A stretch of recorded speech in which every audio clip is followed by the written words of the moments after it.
I've been looking for a place that I'd rather be.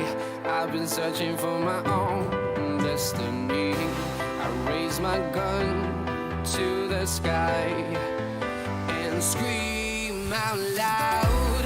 This is my life, this is my hope, this is what I stand for. Now it's the time to let it all. We are the young ones that fight for survival. We will watch like an eye on the fighter. We are the young ones that fight for survival. We will watch like an eye on the fighter.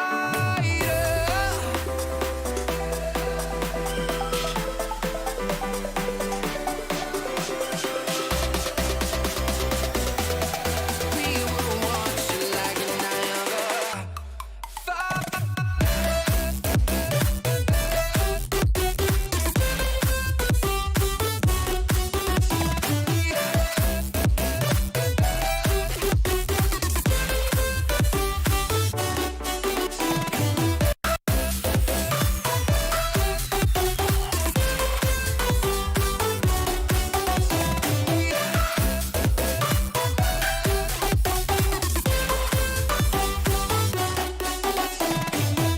I've been looking for a place that I'd rather be. I've been searching for my own destiny. I raise my gun to the sky and scream out loud. This is my life, this is my hope, this is what I stand for. Now it's the time to let it all. We are the young ones that fight for survival. We will watch like an eye on the fighter. We are the young ones that fight for survival. We will watch like an eye on the fighter.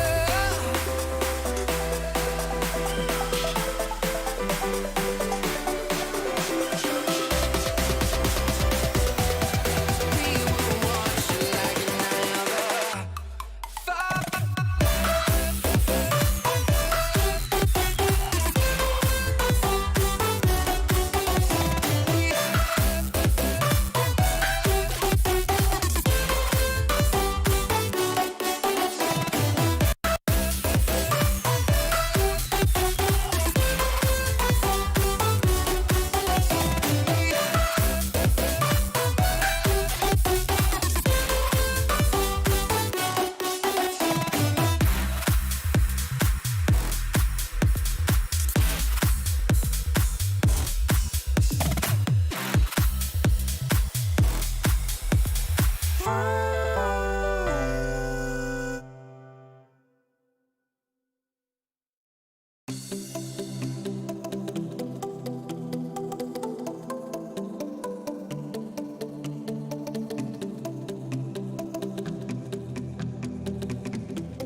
And away we go here for Xbox Division 3.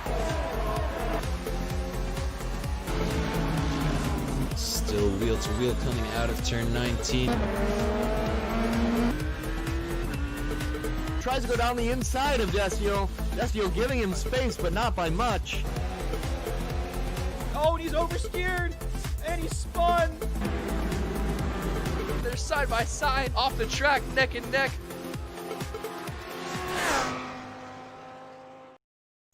Good evening, everyone, and it would help if I got that right there. All right, thank you everyone for joining us tonight.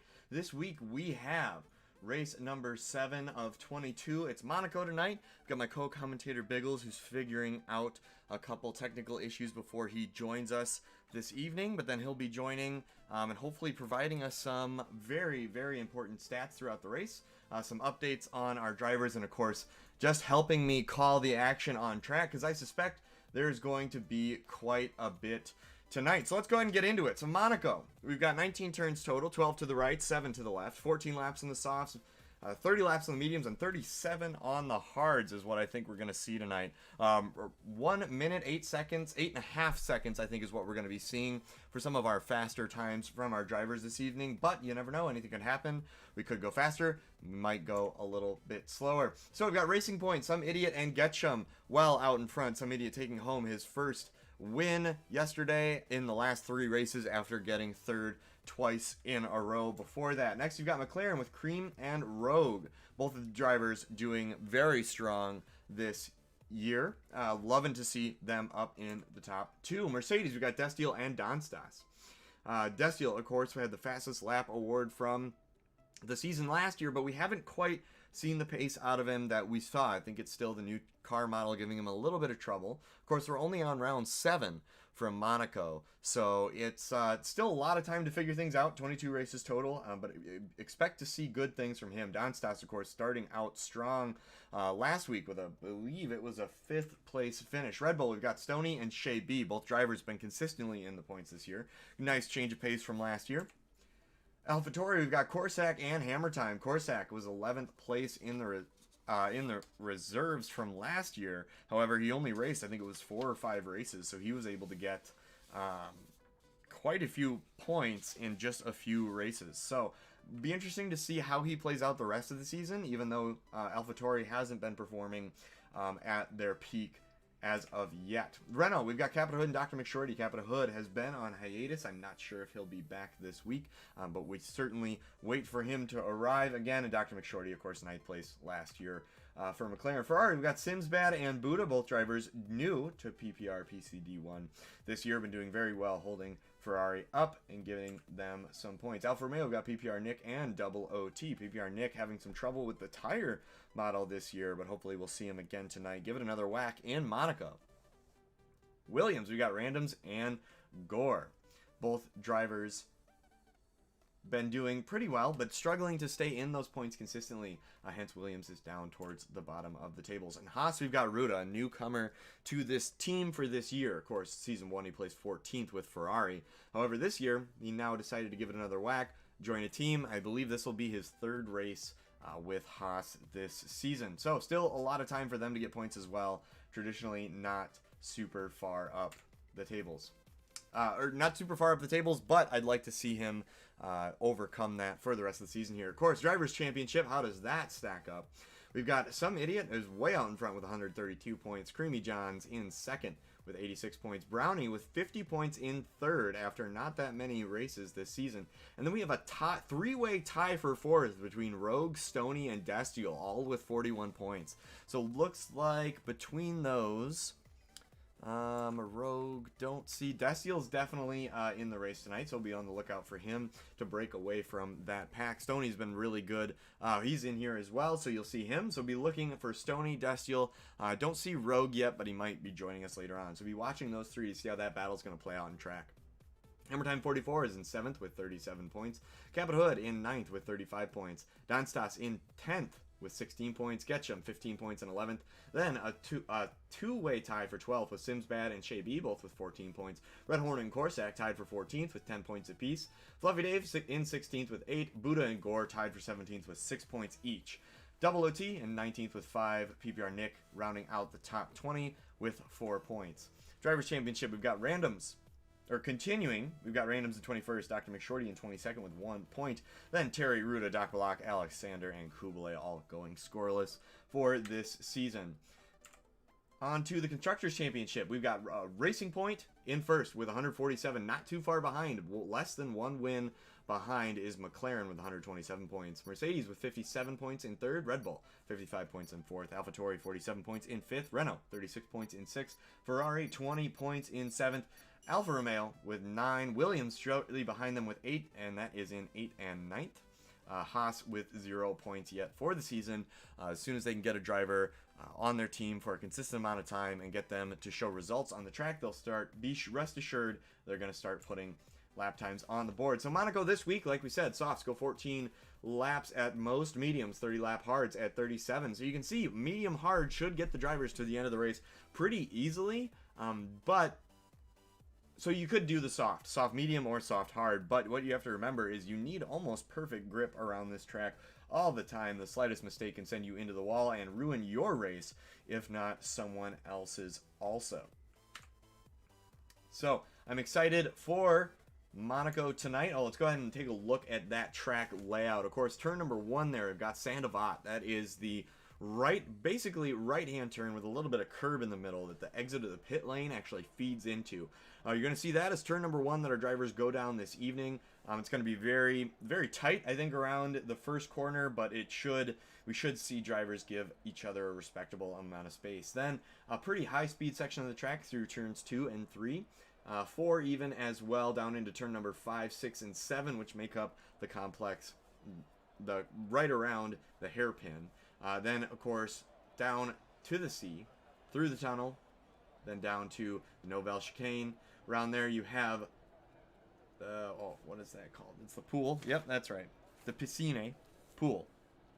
And then you have La Rascasse at the end, and then turns 18 and 19 just before the straight to finish it out. So without further ado, let's go ahead and get our drivers up on the screen here. And let's take a look at what they're going to be able to do for us as far as lap times go. Looks like Hammer Time, one of our first drivers out on the track. He's going to be the first to cross the start-finish line. You can see it's given us a nice tour of Monte Carlo as it is. Or of Monaco. Excuse me. Down around the hairpin, this is one of the turns you're going to see a lot of drivers struggle with this evening, as you can see, crawling through there just in the attempt to get around the track in the correct, to get around the track without hitting a wall. Something that is always a struggle here at Monaco. You got to stay out of the wall in order to finish the race. I think last year here I had to pit 3 or 4 times, but I still came in like 6th. That just shows, especially in leagues like this where you run damage on the car, you're going to find a lot of broken wings. Monaco is especially one of those where you can only make little to no mistake before you potentially have something that you need to pit for.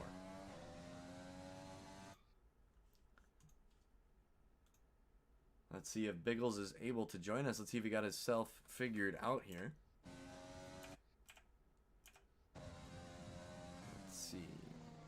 Alright, through Sector 1 here. Going quite nicely. Let's see. There we go. Alright, into the hairpin here.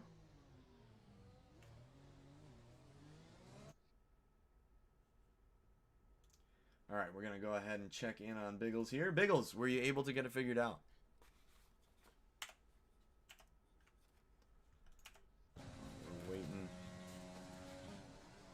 I can hear you, but it's still pretty mumbled. I don't know if anyone in the chat can tell us if they can hear that. I don't think it's my headphones, or I don't know if it's my headphones or not. I can't, but let's see if people in the chat can. Let us know if you can hear Biggles okay. We're trying to get his mic figured out, get him in so he can help me with some of the stats and things for the race. If not, not a big deal, but we're going to try our hardest to get him in here. All right, Hammer Time just finishing his lap here. Sets a 1 minute 9 seconds, 0.8. Some idiot goes immediately faster with a 1:9:0. Still about half a second off the 1 minute 8.5 I suspect we were going to see. Let's see. Dr. McShorty's still in the pits, but Red Hornet currently about to finish his lap as well. Goes over the start-finish line. Goes third fastest with a 1:13.4. I imagine he's not going to be happy with that one. Going to go in for another set of softs. Try to come back out and set a faster time than that. I know he's going to want faster than even fifth. But right now it looks like he might even fall down to the bottom of the pack with a 1:13.4, because we've got Stoney and Shay B both setting times back to back with a 1:11.1 for Stoney and Shay B with a 11.7. Creamy John snuck his way in there, or no, Destiel snuck his way in there with a 109.8. Hammer Time did as well with a 109.8, going slightly faster than Destiel. Impressive to see from Hammer Time. That's not something we would have seen from him last season, but I'm glad we're starting to see it. His pace pick up to someone like Destiel, right? In last season's game, he was so dominant in the pace, Destiel was, that pretty much untouchable. But now we're seeing likes of Some Idiot and Hammer Time both challenging him pretty good by 0.8 of a second, Some Idiot. So we'll see if he's able to improve even more on that. But I imagine Destiel's going to go out for another run, so he may have more in him yet as well. Nope, still pretty garbled, unfortunately.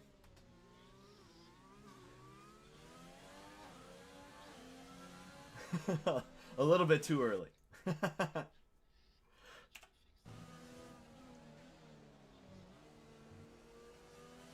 Hey, no worry, Biggles. It happens to the best of us. So no worries. Take all the time you need to get that figured out. We will still be here 39 laps down the road, plus 12 minutes and 53 seconds left of qualifying here. So Dr. McShorty starting his hot lap at the moment. Goes down to Sandovat here, turn number 1. Into the fast turn number 2. Turn number 3 is going to be almost a hairpin to the left, but it's going to be one of the higher speed ones you'll ever see. Then a quick flick to the right around Casino. Turn number 4 there. Turn number 5, Maribou. And then the hairpin right here, the Grand Hotel hairpin, as some people know it. Looks like purple sector 1 for Dr. McShorty. Let's see if he's able to carry that momentum through the rest of the lap. Going through the tunnel here. Counts as turn number 9. You're not going to want to fling it out too wide on the exit, because you got to be to the right of the track for the entrance to the Novell Chicane, which we're in currently. Clips the apex very nicely down on the power after turn 11. Goes down into turn 12 here. Not too much of a lift, but enough to get around the corner, and then holds the foot flat to the floor for turns 13, 14, 15, 16. Goes into Rascass here. Locks up a little bit on the front right. You see him go down the main straight. Dr. McShorty's going to set a time and go 6th fastest with a 1:11.5. Splits the Red Bull drivers of Stoney and Shay B. We still have a few drivers yet to set time. Double OT being one of them. Ruda being another. Nick being another, and Rogue being yet another. Nick looks like he's on his outlap currently on the medium tire. Going to try for a little bit different strategy. We'll see what he is able to gain out of having that medium. I think he's going to like... I don't know. I've always liked the mediums here. I've liked the amount of grip they had, but the pace is just sometimes a little off. So it depends on what place Nick is going to be able to go to, because I think if everyone else around him is on softs, he's going to want the softs as well. There's not a whole lot of passing places at Monaco, so having the differential of the tire compounds really makes that big of a difference when it comes to passing, right? So it's so hard to pass on this track. You can't give your opponents that big of an advantage of something as big as a different tire compound to try and take advantage of against you. Double OT going through end of sector number 1 here. Enters sector number 2. Nice apex from him. Gets on the power down to the hairpin. Little bit of a lockup from the front left there, but is able to negotiate the hairpin without much fuss. Goes down around turn number 7 into the tunnel.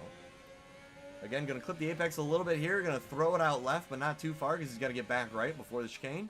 hard on the brakes, clips the apex, gets back to the right before that wall comes up on the exit of that Nouvelle chicane. High speed to the left, puts that foot down until now, lets off until at the very last minute, keeps his foot pinned until he has to let up. Goes around Rascass. Time still looking pretty good. I think he's going to like how that turns out. Double OT. Now we'll go fourth fastest with a 1:10.0. Very nice lap from Double OT. I think he's going to be very happy with that. Ruta currently in the pits, Nick in the pits, and Rogue in the pits as well. We've got pretty much every other driver considering going out. Creamy Johns, Dr. McShorty hanging out in the pits as well. Of course, Shay B. Stoney going to try and improve their times. Some Idiot goes faster with a 1:08.6. A very fast time of Some Idiot, just 1/10 off the 1 minute 8.5 we thought we were going to see. So before this session is over, we may see the 1:08.5. So stay tuned, ladies and gentlemen. For that, I think we're going to see it. Right now, riding along with Destiel seems to be on his out lap at the moment. Definitely not a hot lap. I wonder if he's going to have enough fuel in the car to make it around another time and start a hot lap, or if he's going to have to turn it in here. He's already done one lap on the softs. I don't know if he's conditioning those softs to try and go a little faster, get a little heat in them. Wow, exposure was way too high on that camera. All right, coming around Nouvelle chicane here. Gonna take me a bit to get back into the swing of Monaco. Goes through the pool section, I should say, around Rascass here. He's going to go into the pits. Decides he does not have enough fuel to get the job done. Now, Shade B looks like he's got some sort of issue with his car. It's got the repair light on. Typically, that is something with ERS or DRS. So it'll be interesting to see if he's able to get that sorted out. Probably out of his control. So it's whether the game allows him to have that or not is going to be the big thing here. But saving up all his ERS, goes back into the pits, see if he can't get that problem sorted out and back out on track. Creamy Johns, meanwhile, is on his outlap. Gonna try and set a faster time. We've got Rogue on his first outlap as well. Gonna be crossing the line first. That sounds way better. Biggles, welcome. Thanks for joining us.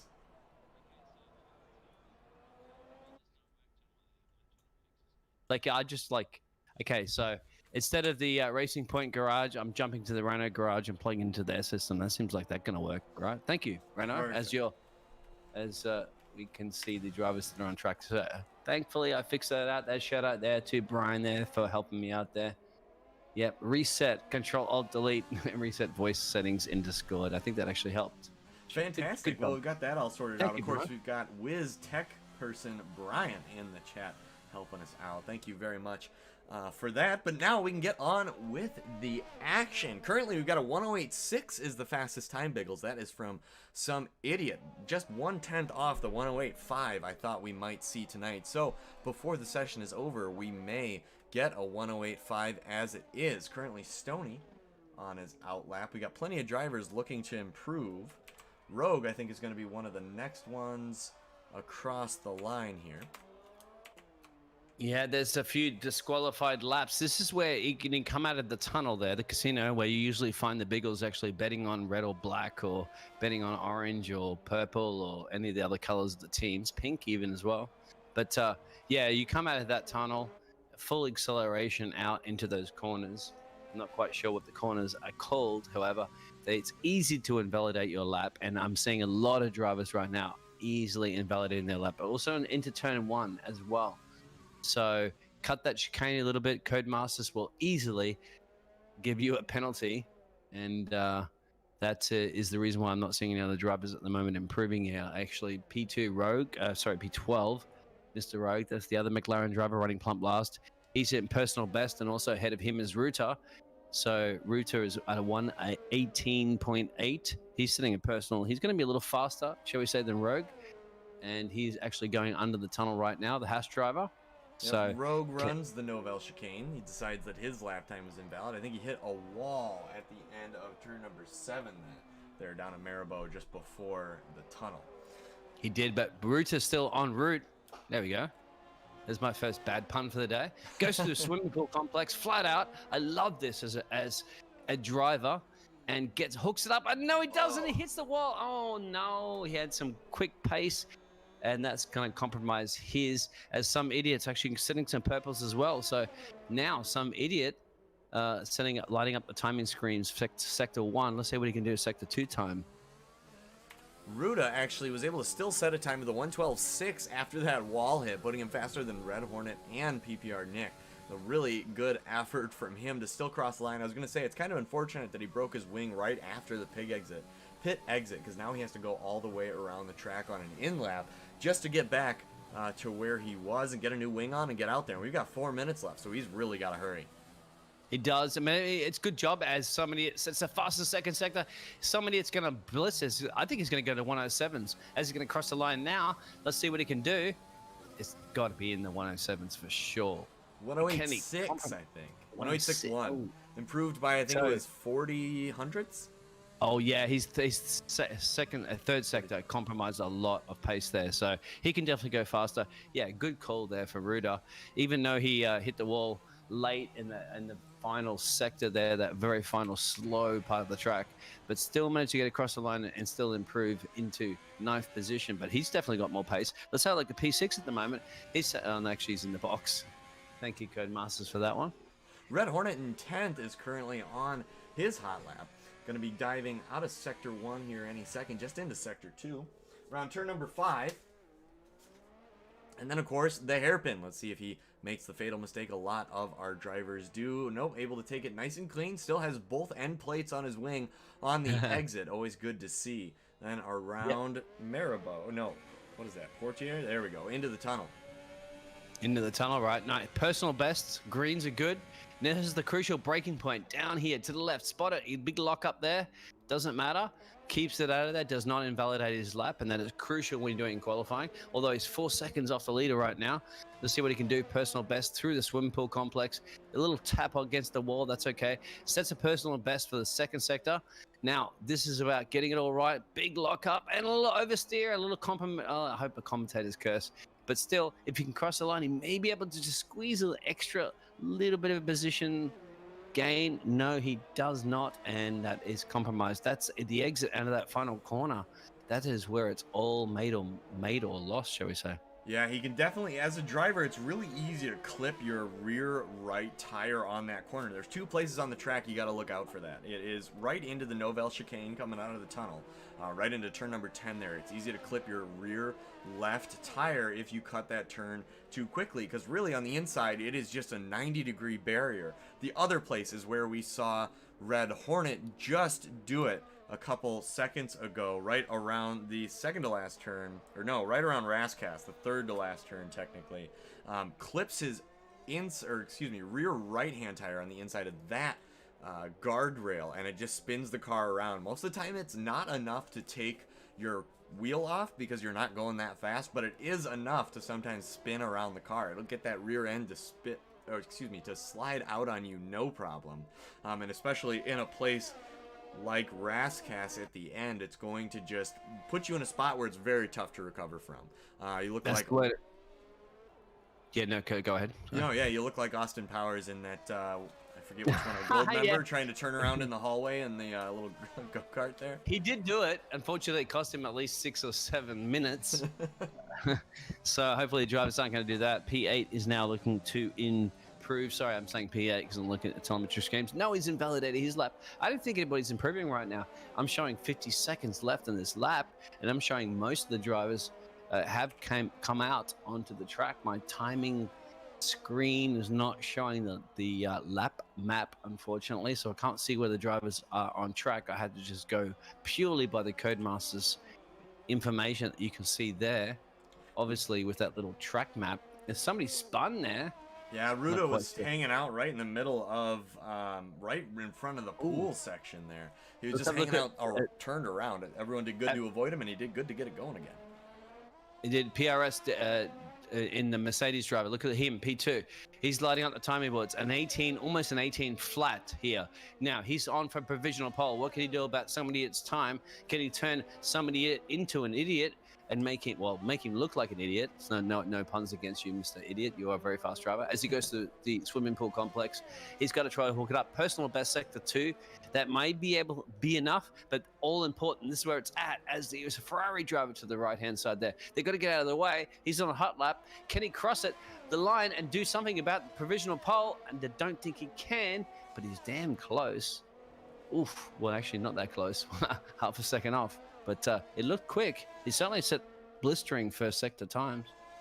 Yeah, he really was on a flying lap there. Destiel, of course, a force to be reckoned with last year. Took home the PPR PCD1 fastest lap award for setting the most fastest lap. So definitely a driver with pace, but not quite able to gather that pace against some idiot today. Let's see. It looks like Shea B is off his hot lap. I think that rounds out our drivers. So that should be the order we start the race in. So Idiot in first, Destiel in second, Hammer Time in third, Creamy John's fourth, Double OT in fifth, Stony in sixth, Shea B in seventh, Dr. McShorty eighth, Ruda in ninth, Red Hornet rounding out the top 10, Nick in 11th, and Rogue in 12th. But it's shaping up to be a pretty good Monaco this evening. We've got some fast drivers on the grid, and I suspect we're going to be seeing some nice battles and places where drivers weren't really meant to battle, because such is Monaco. If you want to make a pass, you really have to fight for it, or you have to get it on the tire strategy. One of the reasons I love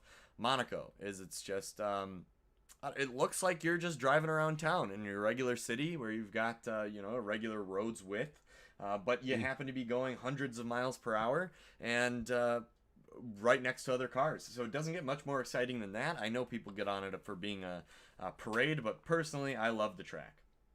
To me, it's a glorified go-kart track. It was fun back in the 60s when the cars used to go probably top speed of like 100 miles per hour or whatever. But now in a modern day Formula 1 car, it is. But then again, granted, the drivers do love it, the concentration, and you have to keep your end plates and those expensive carbon fiber bits out of the wall.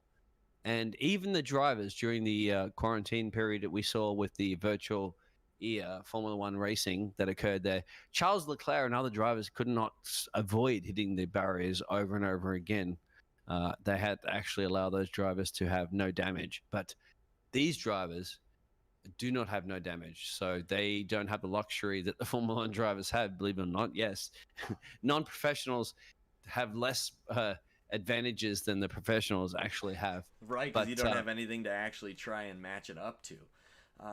Looking at, it looks like we had a 10th-place grid penalty for Creamy John's there and a 5th-place grid penalty for, I think it was Stony? Hard to see there. So it'll be interesting to see if they actually drop down and what are... Let me double check. Yeah, James was asking about that 10th-place penalty for Cream. I'm not quite sure that, James, but some screen freezes are nice. Rahul there, same idiot versus Desnol. I'm going to pronounce his name wrong. My apologies. Epic battle last year. I bet they did. I didn't catch it, unfortunately, but I'm hoping to catch it during Monaco. We're migrating the host, so I'm certainly hoping that our host is not leaving the session, because it's going to cause a big problem there with the game. So I think we are going to restart that one because of the usually the host lost. Yeah, everybody's leaving there. So guys, you're going to have to bear with us for a second. I mean, you guys have all been through this before. This is nothing new. This is the general rule of thumb, Codemasters. It does happen, but you know, we're pretty quick. And it's all about the team. There's a lot of people behind the scenes in the Discord channel that, and if you're not a part of the Discord channel, by all means, join. There is a link underneath the description in the YouTube channel there. Absolutely. Visit our website, visit the Discord, the Twitter information, blah, blah, blah. But yeah, like, I'm not a racer myself. I'm horrible at racing. I actually race on a keyboard, but I try to help out when I can in other aspects of this as much as, how are you racing? as well. In PCD too, not well. It's okay. I've gotten a couple points this season. I think I'm at 3 points, so not very many. I've been having a lot of trouble getting this car model underneath me, and I live in a place, unfortunately, where we get a lot of snow and cold in the winter. So at least while it's still warm, I've been spending a majority of my time outside instead of practicing. However, it's starting to slip. The leaves are starting to turn, and the coldness is starting to creep in. That's so- good, but like, what have you been doing when you're outside? I mean, I lived in Minnesota for a little period of my time. I'm Australian, so I'm used to the outdoor. Like, we live outdoors. Oh yeah. But when I went to Minnesota, it was like, okay, yeah, for a lot of period of the time of the year, it's a no-go. You don't even want to go outside. So what do you do when you do go outside? Just hang out and explore and Exploring's good. play sports? Gotta walk the dog, of course. Oh, and bike riding. Oh, that's something that's so good in Minneapolis. Is they've got the greenways, which are old railroad beds that run through the city that they've paved over and turned into effectively bike highways. Really? Yeah. I never knew that. I didn't go too far from my apartment because it's too damn cold. I didn't know that existed. Yeah, most of the time you don't want to go outside. So they do have the Skyway downtown that connects, I think, like 80% of all the buildings downtown via these big bridges that span the street, so you don't have to go outside to, go down to the mall, grab a bite to eat during your lunch break. So that's always nice. But yeah, so what a lot of people don't realize is in the summer, when you actually are able to go outside without freezing your fingers off, there's fantastic bike routes that'll take you all the way from Minneapolis. If you want to go all the way an hour's drive south to Rochester, you can go there. You can go pretty much throughout any neighborhood in Minneapolis with very little interruption, whether it be via separated bike lanes or the recessed greenways that run kind of below the city. It's a really nice feature. I like that. So yeah, shout out there. If you guys need to know about some information about Minneapolis, and how do you know so much about Minneapolis? You don't live in Minneapolis now, do you? Yeah, I do. I actually, yep, that's you where do? from now. Oh, that's awesome. So there you go. I didn't realize that. That's cool. So I'd actually lived in the city, and actually, there's one thing I got when I first lived in the States. I actually lived in Minneapolis. I think Plymouth is where I was living, and people like the first question when they realized I'm Australian, like, "What are you doing here?" was the question. And I'm like, why? Why can't I like that? Like, it's the opposite of Australia. It's like we have beaches and it's hot. You have snow and it's cold. That's cool for me. That's true. Like, yeah. How many years did you last before you had to get away from the cold? Yeah, probably about a year actually, and I couldn't handle it anymore. No, that's fair. It's depending on the winter the you people get. were great. The people were fantastic, man. I got along very, very well. Like, we have a lot of people there. Oh, definitely. In the States. That's one of the things I'm kind of worried about is Minneapolis and Minnesota, I guess, really seems to function on this concept of everyone is just miserable during the winter, and then once summer starts, turns around, first 40-degree day, people are out in shorts and t-shirts, all, getting together, fraternizing, things like that, and it'll be interesting. It's true. Yeah. But it's like people are miserable when they're outside, but when they're inside, they're a whole bunch of fun. Like, man, so many friends hung out and had lots of entertainment. We were sitting around playing these games on the PlayStation, on the computers and controllers and all sorts of jazz. We were having so much of fun. And that's what you do. You do things indoors, but you don't see that because it's not a crowd thing. You're not out mixing with people in different environments, but you have friends and friends come over and it's just a different ball game to me than what it was in Australia. But still, people, fantastic, man. I mean, I've been around I've lived in a lot of countries around the world, and people also go like, why are you in Minneapolis? And it's like, because I had a friend there and he invited me and he let me. I stayed with him for a couple of weeks before I rented an apartment, and that was just, that's the kind of friendliness that you get from people in the States. We always focus on the negative and saying, people from the States, they're like, they're all this and they're all that. No, people from American, you guys from the States are like the best people on the planet, I think, as an Australian as well. We're all very, very close. We're all buddies. We're all like, hey, come in. Yeah, I'll give you a beer. Sit down. Let's cook some food. It's fun, Definitely. That's the kind of community that's there. It's just what the media shows is just a different thing. That's not real. Raul in chat is saying, from a guy who lived in the Upper Peninsula towards Minnesota winter. Cute. I wouldn't call it cute. I understand maybe we don't have maybe it doesn't last as long. That's one thing. I even went from, I grew up in Illinois, about 2 hours west of Chicago or so, and we had, I'd say it got just about as cold, and on certain years just as much snow. It just didn't last so dang long.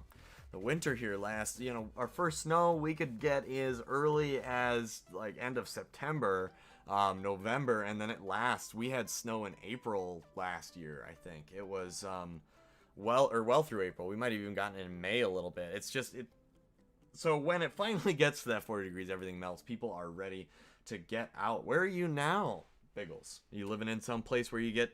I live in Panama. I live in the middlest point that you could possibly get between the North and South Americas. So I am that little canal where the little ships manage to go up and down as they elevate through the different Pacific and Caribbean. But yes, and also I think Becky B is from Michigan too. So yeah, Becky B is well aware of the climate situation that occurs. However, in Monaco, it doesn't snow. It's all about the ocean front. It's similar to Nice and Florence and so forth, all the other coastal cities that you do occur in southern France. And if you can afford it, if you how big is your bank check, shall we say? All the and most people that follow Formula One are well aware that drivers that have money live in Monaco. Yeah, I think the part that sticks out for me was in this last Drive to Survive when they were covering Albon's move to Red Bull. I think the first thing they showed after that was Albon moving into his apartment in Monaco, because I think that's just a thing that a lot of the drivers do once they get hired onto a big team like that. I'm pretty sure, well, Charles Leclerc, he's from Monaco. Yeah, what do you call that? What do you call it as well? I can never pronounce it. If you're from Monaco, what are you called? Monegasque. Monegasque. That's my best whack at it. I think that's right. That's good. You got it right on, man. Monegasque. It's almost like you're Monaco plus guest. Plus a guest. Monegasque. Yeah, but definitely not a guest. You're staying there. Everyone else is the guest. I looked at trying to get tickets. You need I think you need a few $1 million in your bank balance to be able to live in Monaco. That's for sure. It's not a cheap place to live. Well, you need a couple million just to get to the race. It seems like I looked at going 2 years ago, and on top of the F1 ticket, which is expensive as it is, you get that. All of the great seats are sold out. All of the flights are booked in years in advance, in and out of Monaco during that weekend. Not to mention hotels. Our rates are just insane. So I looked at that, and it's pricey. They're ridiculous. I was actually looking forward to going to Singapore and going on that. Do you know the 3 towers that have the infinity pool? You can see in the background there. Oh yeah. That's actually not that. That's actually quite affordable, and it's a beautiful scene. You can see the whole track as well. I might do that one day. I can still do it. Obviously not at 2020. 2020 is a write-off when it comes to actually visiting the track. Although I believe some viewers had that luxury of. In the last Italian Grand Prix of actually sitting in the grandstands and actually, spoiler alert, so close your ears if you've not seen the race highlights of the Tuscany Grand Prix, shall we say. But having experienced multiple red flag race sessions, which doesn't occur very often, but hey, safety first. And especially, I have to admit, the FIA had to do it because on a new track that they've not raced on and therefore had experience with a lot of crashes, they could not afford to risk something happening where a driver might accidentally come off and under a virtual safety car and hit another driver or a marshal and cause like big confusions. And especially with a difficult year that you're having right now, Formula One, the last thing you need is potentially a death of a driver or a fellow steward. Absolutely. We saw enough cars have trouble navigating the track as it was, right? I mean, and on the restarts, I think everything seemed a little new to the drivers, which I think made it interesting to spectate. Especially in this time. So, Kermit, you got to get ready. These guys are lining up here in Monaco. You got to watch out for those timing boards because those guys, I always imagine how they don't manage to hit those timing boards as they go in the main straight. This is the straight that they're on. This is the DRS straight. So, they're lining up. Go ahead, Kermit. And we've got the lights. We're waiting for 5 of them, and they're going to hold them a while. And they're out, and away we go at Monaco, session number 7 for PPR here. Our drivers go down into the first turn. The Mercedes on the inside knocks the McLaren of Creamy John's wide. Creamy John's going to lose that position. We've got some idiot way out in front by 1.3 seconds ahead of Hammer Time at the moment. Gonna have trouble catching up to that one. We've got drivers shuffling their way through turn number 5 at the moment. Looks like all of our drivers are able to keep it single file and pretty good. Nick falling back through a few positions. Going around the hairpin now. Not too much drama, but this is a place where the drivers can get really touchy and angsty through here. Want to pass a driver if they determine they're not going through fast enough, but all drivers make it out okay. We've got Destiel only 8/10 behind some idiot here as they go into Rascas. Excuse me. The Novel Chicane here turns 10 and 11. Clean exit from both Some Idiot and Destiel. Destiel able to close that gap ever so slightly. We've got Creamy Johns 1.3 seconds behind Destiel here. Gap already starting to form, but Destiel on a flyer of a lap. The rest of the drivers, Red Bull doing really well to stay in 6th and 7th currently. We've got Double OT hanging out in 5th. Dr. McShorty and Ruda in 8th and 9th, Red Hornet 10th, Rogue 11th, and Nick in 12th. Let's see if Nick is able to get that tire model to work for him this week. It decides the mediums are going to be his better chance here as Rogue overtakes Ruda down in to turn number 1. Gets the turn down. Excuse me, overtook Red Hornet there, not Ruda. Gonna look for Ruda next, but Ruda right now fighting his own battle. Gonna be looking for Dr. McShorty just 7/10 down the road, especially as Dr. McShorty starts closing in on Shay B. This is gonna be quite the battle for 7th because Ruda is definitely going to look for that position as well. Rogue not too far behind Ruda could have a chance if Shay B makes a big enough mistake. Right now it's looking like Dr. McShorty and Ruda both have the pace over Shay B, but are just struggling to find a way to pass. Down into the Novel Chicane once again. Shay B with a lockup, but still gets cleanly out of turn number 10. Able to stay ahead of Dr. McShorty there.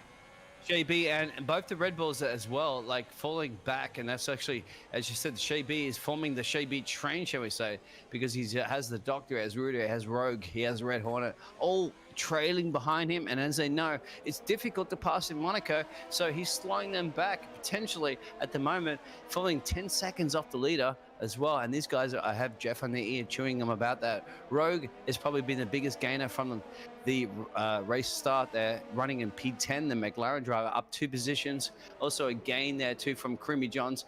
He's gained 1 position, and 1 position has been dropped. Oh, there's a position change up front.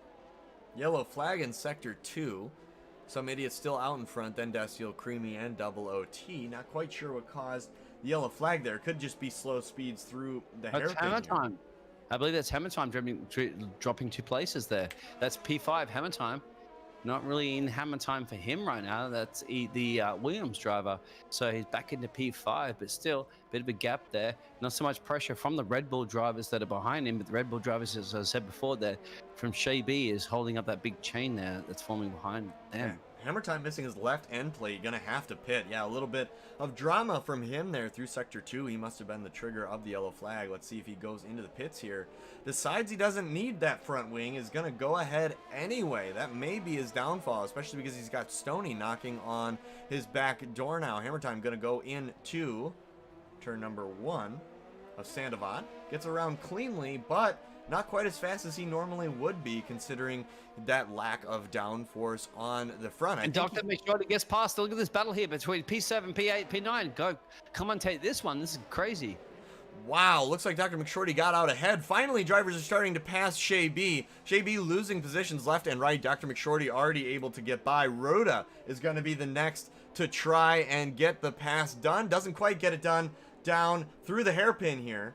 Drivers are going to get a little bit on top of each other. Ruda runs into the back of Shay B, risking his own front wing and going to lose some downforce from that, I'm sure. Meanwhile, the McLaren of Rogue and Dr. McShorty have not given it up. They are going to try and battle it out as well down in to the Novel Chicane.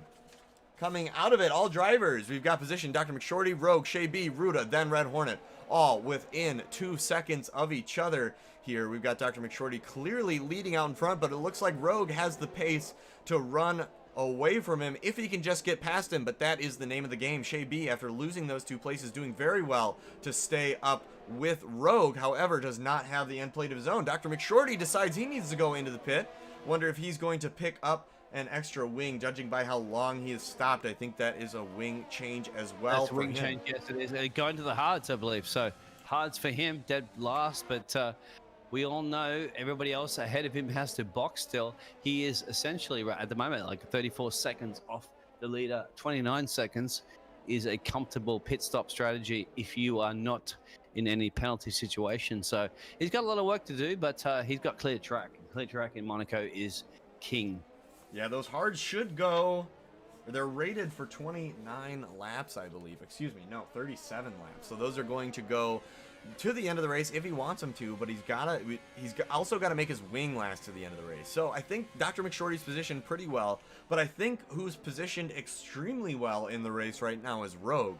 We've seen he's got the pace to close that gap to Stoney, even though it's going to take him a few laps. But right now, he's basically running unimpeded laps through the midfield. And look at that, he's already closing that gap to 4.3 seconds behind Stoney. So he's running unimpeded laps through the middle of the field right now on those medium tires, which as a driver, that's exactly what you want to be doing. By the time he catches back up to Stoney here, they're going to have 6-7 laps on those soft tires. And while those soft tires will go 11, 12 laps or so, they're going to have significantly less grip, while the mediums are still going to look pretty similar to the way they did at the beginning of the race. So I don't anticipate that strategy turning out too badly for Rogue. Of course, a mistimed safety car or something could put a wrench in the plans as well, but he's already shortened that gap to 2.3 seconds to Stoney. As you can see, Stoney just a little bit a ways down the road from him at the moment.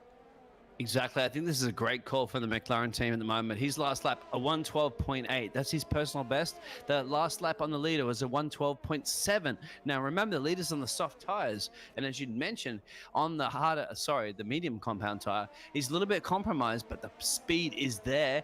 And if he can continue with this pace, he's going to be able to last a lot longer and perhaps jump all these leaders during the pit stops. And then if he can gain that little bit of an advantage, he's going to be able to build up a little lead. 19 seconds currently at the moment off the leaders, but he's also the biggest gainer from the start of the race because he's gained 5 positions. So running in P7, Rogue and McLaren might have this hooked up. We have to keep an eye on that, but there's plenty of other action to continue on track. Now within DRS range, Rogue is definitely going to look to take the bite out of that. Looks like we've got another pass. Red Hornet just got past Ruda on track as our battle for 7th heats up here. So Ruda, I think, needed that pass as well, was waiting to get... Oh, Red Hornet into the wall. Ruda does get past now. There we go. So now that will release Ruda. I think Ruda's had the pace for most of the race so far, but just been stuck behind Red Hornet. So it'll be interesting to see how Red Hornet is able to maintain that gap, if not getting attacked by Nick right now. But Rogue goes around the inside, is going to go down the outside coming into the Novell chicane here, gets around Stoney pretty cleanly, but I imagine Stoney is not going to be happy with that, is going to look to make that back with a lockup down into Novell. Rogue almost made that one look easy. A pass at Monaco, something that I did not think could be made to look that easy. Just breezed right by him, Rogue did. He's having the time of his life on those medium tires. Look at that gap to the front runner. They're gonna have to pit, and they are going to come out behind Rogue at this stage in the race. Fantastic call from him.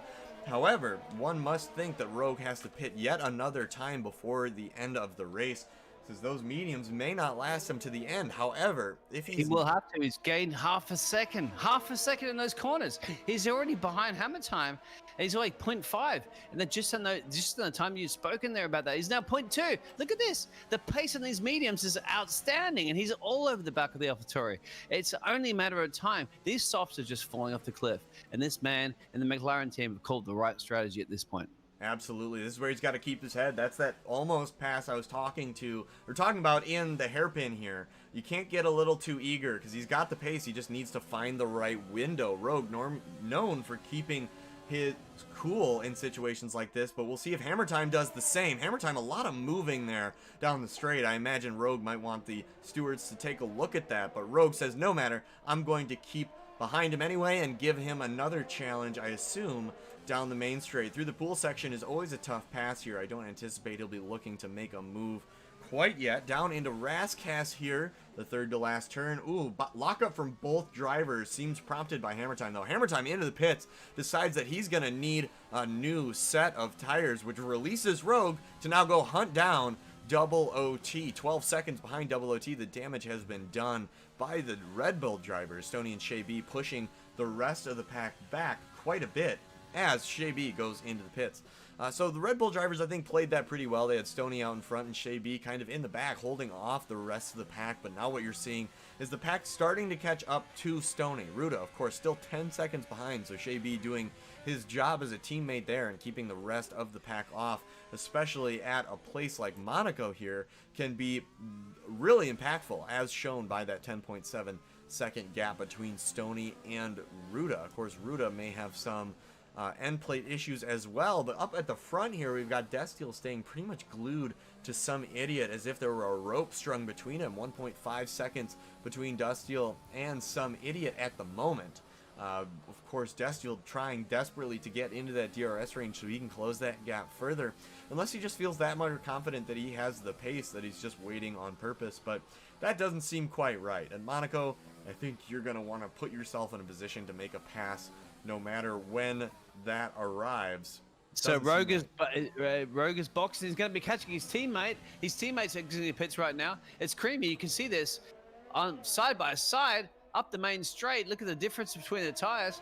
Creamy has not had a chance to get those tires up to temperature. He's just exited the box. He has fresh mediums, although he does have the track advantage over his teammate. So I'm sure that's something that Rogue did not want, and I'm sure he's on the radio to Jeff going, come on guys, I thought this was going to plan out so I could get ahead of this driver because I still need to box.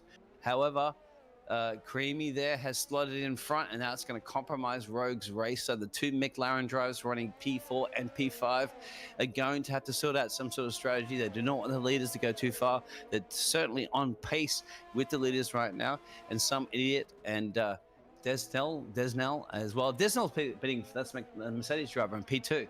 So as we're watching this action from P4 and P5, let's have a look. And he's gone on the hards. So as well as double OT. Destiel going to be looking to take those tires to the end. Interesting though, because Creamy John's just pitted, of course, for the mediums, and I think those tires will make it to the end of the race if he wants them to. However, where Destiel's coming out right now, I don't think he needs to take that risk.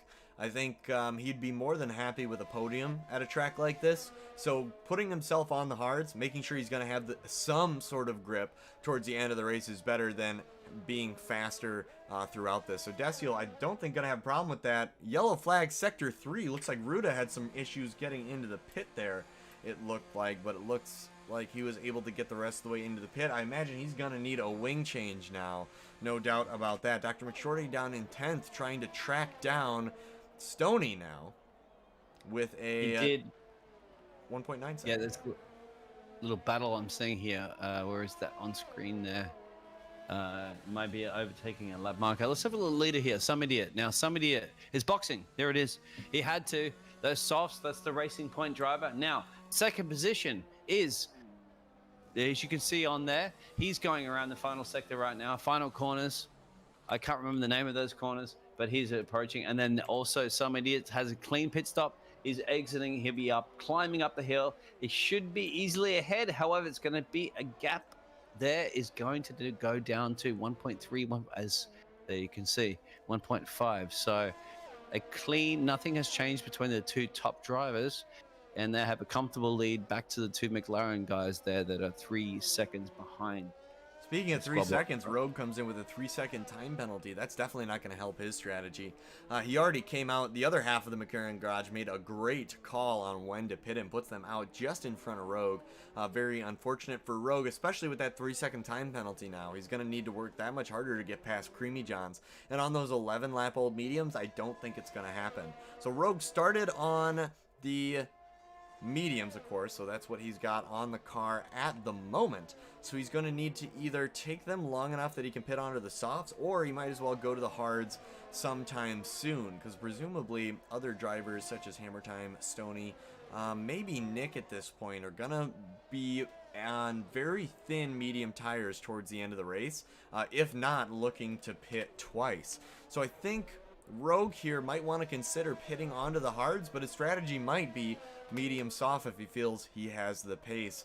Would not. He doesn't box. He doesn't box. He stays out for another lap. Now, granted, it looks like here in the timer screens about 22 seconds is the time, about 23 seconds. If the team hooks it up and you hook it up, entering and exiting the box pit lane, you could get that kind of in the bag there. If you have to compromise with a wing change, you're up for about 28 seconds. So if he doesn't have any damage to fix on that wing, he'll be looking at a 22 second. We're looking at 22 seconds right now. We're talking about Rogue running in P4.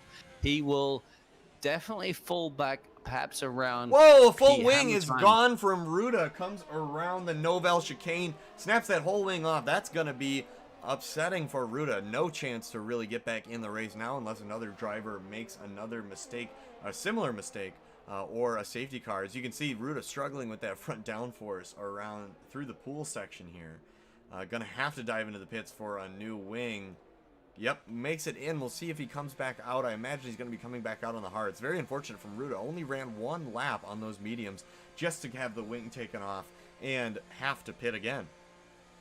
Yeah, Ruda's back in the box, dead last at the moment, and we'll be visiting the box again.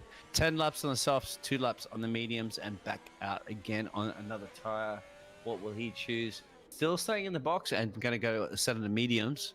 So up ahead, let's have a look at this. So PRS, is that Denzel? Denzel? Destiel? Destiel, there, Yeah, Destiel. there it is. On the hard tire compound, was lapping a little quicker, shall we say, than some idiot that is on the medium tire compounds. But however, I think now some idiot's turned up the the settings that you have on the car, and now some idiot's lapping a little bit faster. So the 112s, like early 112s, 112.2, 112.4 or 5 is the kind of time you need to set right now if you want to mix up the leaders.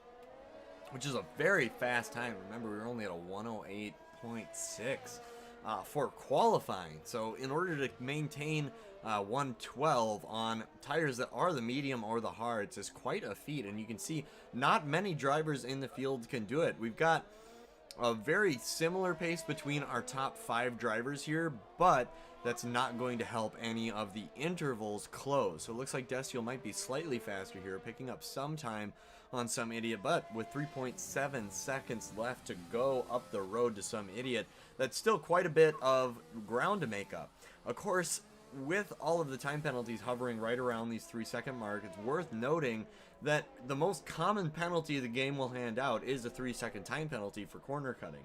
And with the corners that we mentioned, Sandoval of turn number 1, as well as the Novel chicane coming right out of the tunnel, both of those corners are so easy to cut. We've got a yellow flag, sector 2. It looks like we got a Racing Point tied up with an Alfa Romeo at the moment. Nope, looks like it's just the Alfa Romeo of PPR Nick turned around. I don't think Some Idiot was affected by that very much. If anything, that caught Destiel out, because now there's only 1.4 seconds between some... Wait, Destiel flip-flop. Never mind. Some Idiot did get caught up in that. It did catch him out, exactly. Some idiot's caught a big problem right there, and that's compromised. And does he have damage? It doesn't look like it on the end plate, but it's definitely hard to tell. It doesn't go into the pit, so not enough to warrant a pit yet. Very unfortunate for Some Idiot there. Just Destiel all of a sudden flying by him to the point where I thought they didn't even change position. Nick retiring or getting, Yeah. I assume that's Ouch. a DSQ. I was just about to say, I can't believe we're 16 laps into Monaco. We've not seen a retirement yet. Nick, don't do that to us. Perhaps Nick just had a little bit of a problem with a connection issue, let's say. It could But be. yeah, so far, good driving from these drivers. Absolutely, everyone keeping it very clean. A lot less bumping and moving at the start than I figured we would see. So the drivers have been really good at keeping that. Now we've got them, our front runners, coming up on a back marker, still battling it out. Some Idiot looking to take that position back from Destiel. Looked like Red Hornet almost got in the way there, but he gets out of the way quite nicely. He's going to allow these drivers to race unimpeded, but Creamy John's not too far behind Red Hornet at the moment. They're going to have to let Red Hornet's going to have to let Creamy John's by as well. Creamy John's 2.2 seconds behind Some Idiot is definitely looking to put himself in the mix after Some Idiot was held up enough that Destiel could pass. Some Idiot is going to try and Destinal fight. right now. I'm on board with Some Idiot, and I'm embracing on T-Cam. You can see Destinal's locking up a lot on those tires. Those hard tires, they're outperforming, but they are not the grippy, like cornering that you need, and Some Idiot knows it. and he is gaining it and gaining it and gaining right now. And it's one thing to gain, but it's going to be another thing to pass. So he's got to try to do whatever he can right now if he wants to retake the #1 position in this race. You can see Destinal locking up again. So he's struggling right now with those hard tires to keep up the pace of the mediums. Absolutely. The hard tires definitely have shown, just by a little bit of time on board here, that definitely not as grippy as those mediums. Destiel locking the tires up a lot. However, that is the game that Destiel's playing right now. It's not necessarily, he doesn't necessarily need to be faster than some idiot is able to go. He just needs to be fast enough that some idiot isn't able to get the pass done around any of these corners. Destiel, if he had his way, he'd even try and hold up some idiot a little bit to maybe let Creamy Johns start getting in there and looking for positions to the left and to the right. Yellow flag, sector 1. Looks like Ruda comes out of the pits to a yellow flag. He had to pit again. Now 53 seconds behind 10th place of Ruda. Some idiot falling back ever so slightly from Destiel here, but doing very well to stay within that DRS range. It is compromised. You can see up the hill there. Also, the McLaren driver's in the play now. 1.7 seconds behind. There is this little battle here ahead, whatever Destinal is doing, even if he's like on the radio there and he has to save his tire strategy or whatever. But something that Jeff is telling him, some idiot has to follow him. And also Creamy Johns is going, okay, thank you very much. You guys slow down and I can catch you. However, he's like almost within 2-second range. But look at this. Look at this. Some idiot is all over the back now of the Mercedes driver. And we've seen this before. And actually, believe it or not, we have seen this during regular Formula One racing. A Racing Point catching the back of a Mercedes. Yeah, amazing that a couple of years ago they wouldn't have thought that the Force India would have been able to challenge this close to the front of the field. But lo and behold, here they are, and some idiot making it look good while he does it. 7/10 behind Destiel, still waiting to use this DRS zone to his advantage here. Is going to get DRS down the main straight. I imagine this pass is going to look pretty good here. Of course, Sandoval, turn number 1, is always extremely tough to pass into. Doesn't quite get it done, but maintains the gap of half a second. Creamy Johns making up about 2/10 in the last lap here. Gonna easily put himself in the mix for this top position, especially if some idiot and Destiel make one mistake in their battle. He's gonna be able to pass both of them relatively easily. However, you know, some idiot showing classically how easy it is to get held up by just another car that's made a mistake on the tracks, let alone passing a car that's made the mistake. So it'll be interesting to see if Destiel and some idiot can kind of trip over each other a little bit, and Creamy Johns may be looking for his first win here. This is it, at the tunnel, at the casino. This is where you're going to get as close as possible. He's not close enough. You've got to get within 2/10 at least. I think the rule of thumb is 2/10. You got to essentially have your front wing tucked underneath the gearbox coming out of the casino if you want to even try that Max Verstappen dive down the inside. So not further enough yet there. It's going to compromise him. He's going to be out of DRS range, but we all know in Monaco, DRS means absolutely jack beep, shall we say. So but you got, and then that's another lap down, lap 19 now of 39. So the driver knows he still has much of a chance climbing up the hill. Just put it, the one thing is putting the pressure. I think it's harder to be in P1 at the moment, looking in your rearview mirror and trying to keep that driver behind you than it is to be in P2, putting all the pressure. So at the moment, I think it's in favor of some idiot. Some idiot definitely not struggling as much on those medium tires. However, it depends on how deep into the race each driver decides to drive those tires. What I mean by that is how long are they going to keep them on the edge? Destiel has shown with the number of lockups he's doing that he is driving those tires to the ragged edge of what he knows how. And if he keeps that up all race, I imagine they're going to be looking pretty tough or pretty rough towards the end of the race here. Rogue still on a good race in 4th, 15 seconds behind his teammate Creamy Johns in 3rd, so still needs to make up a lot of time, and Rogue still has a pit left to go. He's done 19 laps on those mediums. It's got big pressure from Double OT as well behind him as well. Look at this. Double OT almost thought about the big dive bomb there on the McLaren driver of Rogue, but he has to back off. It's overtaking in Monaco. We all know it's almost impossible. So, but Double OT doesn't think about that. He's thinking about, I want to pass and I want to get there ahead of that McLaren driver. So he's got to try to give it everywhere. There's brake dust and there's carbon, not carbon fiber, thankfully, yet, but there is a lot of smoke coming out of tires, almost like the amount of smoke you saw out of Lewis Hamilton's car as he was stationary in one of the restarts. But Double OT is not thinking about that. He's thinking how I can get past Rogue and get up the road and challenge these front leaders, because he's currently 20 seconds off the race leader. Yeah, at this point, I think Rogue is not staying out for himself. I think he's staying out for his teammate, to make sure his teammate doesn't get the challenge from Double OT behind.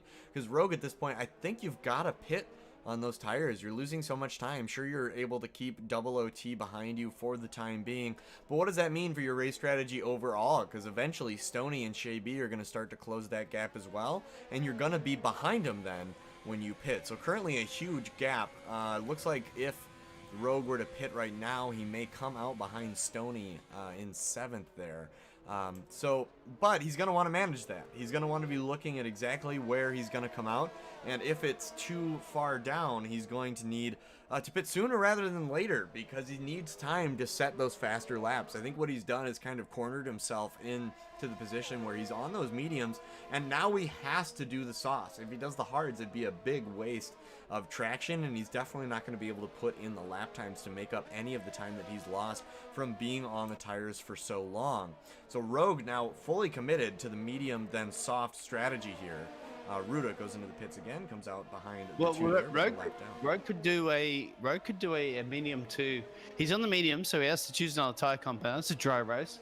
He could do the softs or the hards. Shout out there on YouTube world. What could he do? 22 or 39, low fuel. He could potentially make the soft tires go to the end. It's a long haul. Let's say, for example, from the start of the race, we saw most drivers go as far as lap 11 or 12 on those softs. So, but on low fuel and not worn from qualifying, he potentially could go to the end and actually have some speed. But that's have speed, as you can see right now, is one thing, but you have to get past somebody on track, and that's another thing. Absolutely. Some idiot in Destiel right now, I would say some idiot is lapping faster almost definitively, or could lap faster, I should say, but he's got that roadblock of Destiel in front of him, and currently that's right where Destiel wants it, because now those mediums are on 11 laps worth, have 11 laps under their belt. Gonna start looking worse than the hards that Destiel's on. What's the deciding factor, I think, is going to be is how Destiel's treated those. As you can see, going into the hairpin, Destiel with another lockup, definitely working, pleading with those tires to give him every ounce of traction that they possibly have. Some idiot's going to get very, very close through the tunnel here. Goes down to the Novell chicane. Gonna look, not quite get it done. He can't do it. He can't do it. It's so difficult, isn't it? Like, there's pace on those hard tires in this track. It's hot. The temperature is quite hot on track. He just cannot make it stick. We've not seen, was that an overtake there of a back marker? But yeah, it's also pulling him into the clutches of Creamy. Creamy is now also. So not only does somebody have to look forward, he has to look backwards. That's something you don't want to be doing, battling. They have a little bit of the DRS that's open down the main straight, but as we all know, that does not do jack, shall we say. It's all about make sure you don't get that corner cutting and making sure all he can do right now is just put pressure on the leader, on the Mercedes driver, and trying to force the Mercedes driver into clipping that front bit of carbon fiber into the wall or whatever. But I think right now that Desnel is just he's close, but Desnel's just like, cool, calm, and relaxed, and he could comfortably control his race and definitely go to the end on those hard compound tires, especially at the pace he has right now. Definitely. Creamy John's getting a great view of this battle here. I think he's going to watch how that plays out. We still have 15 laps to go or so before the end of the race, so plenty of time for tires still to play a part in this, and Creamy John's to get himself up into the top 2 positions as well. Plenty of time for that. Double OT still giving Rogue a lot of pressure, and Rogue still out on those medium tires after 23 laps. What do you think? When is Rogue gonna pit? It looks like he's definitively on the soft now. The 115.3 he did on his last lap on the mediums. Look at the leaders, 113.4. So I don't know if I'm on the radio right now as a race engineer. If you're losing 2 seconds a lap, the guy behind him is doing 1:13.7. You're in big trouble right Double now. OT puts his nose in there, said he's been waiting behind Rogue for way too long. Goes down around the last turn, looks like gets the pass maybe done, but shoves Rogue into the wall. Not sure if Rogue had enough. Rogue has claim big to the damage right corner now. or not. Exactly. That's the McLaren driver, Rogue, running in P5. And that's compromised his wing. And you need the wing that you can get. You need downforce in Monaco. So that's compromised him. And meanwhile, we're seeing a little bit of a Dr. McShorty there getting past there. And it looks like getting past the splitting both of the Red Bull drivers as well. And Shea has the fresh soft compound. So we're starting to see the softs in play as Ruta boxes again. So Ruta might be our like visiting the pits a lot. Like Ruta's already visited the box 3 times already. Is that what it is? Okay, fourth pit for Ruta there. It's going to be the 4th pit now. As the Renault of Dr. McShorty goes around at the Novell chicane, able to get it going before he loses any places to Shea B, but that definitely closes the gap quite a bit. Some idiot still looking to make a challenge on Destiel here, 4/10 behind. Gonna need all he can muster out of those tires in the last 13 laps or so in order to get past him. I imagine that's not going to be easy though. So double OT is a perfect example of when drivers get desperate. Tries to throw his nose in. Rogue Boxes, sorry to cut you off there. The McLaren driver, after that little incident you had reported to, the McLaren driver has to box, and there's going to be some front wings change. Yes, there is. Oh, just going to hurt. What's his position right now? He should slot out ahead of Stoney, the Red Bull driver there. So he should regain P6. However, that's a big drop, and any chance of getting in the podium position is completely over right now for Rogue. But points are still in play, and his teammate is running in P3 at the moment with a potential podium chance. Some idiot feeling the pressure now from Creamy Johns was really trying to put the move on Destiel down into... Oh, Rogue is retired. Rogue has just exited the bits, and now he's just he's reversing up, and he's retired from the session. Wow, So something's gone wrong there. Maybe a wheel nut not correctly placed from the team, but he's decided that is game over. So Creamy John's running in P3, the only solo McLaren driver, has to kind of bring the points home for the team. Very unfortunate for Rogue. It's AI controlling him now, so the drivers have to be mindful of that. Hopefully Rogue will drive into the pits or off into a pull-off area. Monaco, not a track known for that, but Rogue has quite a bit of real estate between him and the car behind him at the moment to safely get off the track. So hopefully that is what he does. Some idiot really looking good on Destiel here, looking for a way to pass it just about every turn. Bumps him a little bit into the tunnel here. Is definitely This is the part you have to do it right here. Look, you dive bomb. He's too far back still. 0.3. 0.3 of a second. You need to be in with literally 1/10 of a second if you want to dive bomb through there. And he knows it, and he's been trying to line up this for a long time now. Lap 27 to 39. He's sick of seeing the rear wing right now of the Mercedes car. And he wants to get past because those medium tires, as we know, are going to have to falling off the cliff towards the end of the race. And this is going to play into the favor of the Mercedes driver. Some idiot going sideways ever so slightly out of the pool complex there. However, looks like you got a run on Destiel there with the DRS. So able to keep that gap consistent, but still growing a little bit. Creamy John's not quite able to do the same, but some idiot you can definitely see around the corners he's starting to have a little less confidence than he did when he first put those tires on. The grip is really falling off. Now he's starting to lock up his inside tires. Destiel, nothing new from him, locking up left and right. Still putting those tires through their paces, but the 17-lap-old hards may be able to just hold up that much better, especially if some idiot starts to make these lockups. I don't think some idiot through the tunnel here is going to be close enough to look to make a pass down turn number 10 here, but it's worth keeping in mind. It's not. You need to be at least 1/10. If you're half a second behind through the tunnel, you have to dive bomb it, and then we've seen this before in regular Formula 1 races. It's not enough. You need to be as close as possible, and I'm sure he and his team is aware right now, and he's dropped almost back a second. It's easy to gain some time, but where do you pass? How can you do it? Now somebody is locking up his medium tires, and he had the fresh rubber, so he is looking at big trouble. Is this a bad strategy call from the Racing Point team right now? Yeah, unfortunately, strategy is hard to plan for when you've got a back marker that hinders your race and allows the number 2 driver to gain 4 seconds on you and pass you in a single go. So definitely, I wonder if the strategy would have worked out. Right now it looked like he's starting to fall off on pace just about now. So it looks like Destiel would have still had about 10 laps to start making up that time, but instead Destiel is currently out in front and now looking to pull away from Some Idiot. Has increased that gap to about 1 second. Some Idiot now hovering right around that DRS range, but as we've seen, that's not enough to make a pass, especially down in to Sandoval, turn number 1 of the course. Hard to pass under, so the DRS range doesn't give you that much of an advantage. If anything, it gives you a little less downforce earlier in the turn, might make it a little more difficult. Ruda coming in with another 3-second time penalty. That's going to make it hard to get himself up. He's at 1 lap behind the person in front of him currently, has been lapped by Red Hornets. That's going to be very difficult for Ruda to catch back up, especially now. Yellow flag in sector number 3 for Ruda as well. Wonder if he has another wing incident. Ruda, yep, into the pits. I believe it's probably. Tony is also boxed there. The Red Bull driver of P6 there. He has plenty of time there.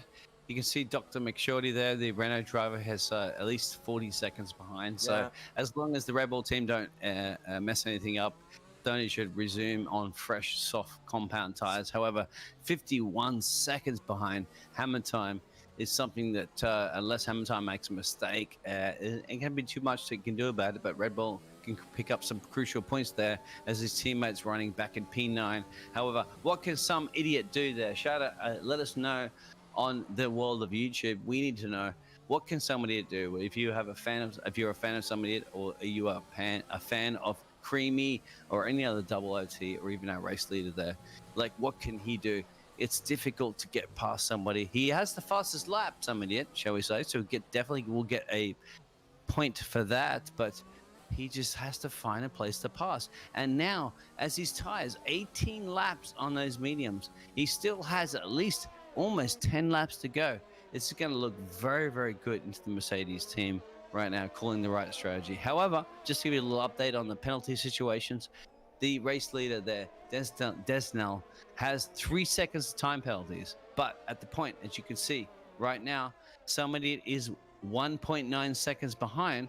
So if Some Idiot can keep within 3 seconds of the race leader, he potentially could win the race. Did you say Destiel has a time penalty or could get a? Yes, time he does. penalty? 3 He seconds. does. Wow, big for Destiel and there. Some Idiot has no time penalties. So somebody is able to keep it that way. Definitely could leapfrog Destiel in the standings. However, Destiel is gonna make him work for it. Destiel increasing that gap to 2 seconds now. So he has 8 laps to gain another second in order to gain that position back. How this will And affect... I think it's a great strategy called by Jeff, because what he's doing is he's lowering it. Like if I was race engineering drivers and I have them in the past, I would actually bring Some Idiot closer to you, make him push harder and harder and harder, and wear those medium tires out, because you're only on lap 31 and 39. So if he can wear those tires as much as possible, give Some Idiot some hope of gaining to the leader, then all of a sudden the leader can just step on the gas and then build that 3 second gap and finish the race, as Some Idiot's tires will fall off being medium tire compounds and the leader's on hards. That's my strategy call. And if they're going to play it that way, at the moment, Some Idiot is still in for a victory win because he's 2.3 seconds behind the leader. But I think if the leader has a great Jeff in his ear, and not Jeff himself, but say other Jeffs, maybe the Biggles or other people, then he might have a great chance of winning the victory. But either way, any of these guys can win this race right now. Absolutely. Destiel, of course, tied for 4th with Rogue and Stoney in the Drivers' Championship. So whether Destiel finishes first or second, doesn't matter, or third for that matter, doesn't matter much to him. He's definitely going to solidify himself as the 4th place. Currently, Brownie's in 3rd with 50 points, and Destiel tied for 4th with 41 points. So it looks like he's going to leapfrog Brownie, who of course is not here tonight. So provided Destiel... Brownie? Not here, apparently. We had him a couple races ago racing under a name that wasn't Brownie, so that made it kind of difficult. That's Felix, yeah, that's Felix as well. Let me find out where Brownie is. I'm upset Brownie's not here, but go ahead. Yeah, go find him. I'll find him. Perfect. So we've got race coming to the closing stages here. So we're going to need to see some of these racers start to close this gap. Creamy Johns with a little mistake, losing 0.3 of a second very quickly between himself and Some Idiot. Destiel now just 0.4 he needs to get himself far enough out in front of Some Idiot in order to take home that win. Some Idiot, of course, is way out in front in the front of the Drivers' Championship with 132 points.